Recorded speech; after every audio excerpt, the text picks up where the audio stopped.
enjeu pour l'intersyndicale, parvenir à rassembler. Samedi dernier, elle n'avait réuni que 368 000 manifestants contre plus d'1 million le 7 mars dernier. William Molinier, vous êtes journaliste au service police-justice d'Europe 1. Alors, il y aura peut-être moins de monde dans les rues, on verra.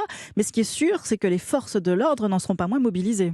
Oui, car paradoxalement, le nombre dans la rue n'est pas forcément corrélé à l'intensité des violences. Gilets jaunes, ultra-jaunes et ultra-gauche gonflent de plus en plus les cortèges parisiens, constate-t-on dans les couloirs de la préfecture de police.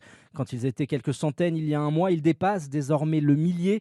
Les experts du maintien de l'ordre s'attendent à une radicalisation du mouvement. Les violences démarrent de plus en plus tôt lors des manifestations. Samedi dernier, surtout, ce sont les services d'ordre des syndicats qui ont été pris à partie.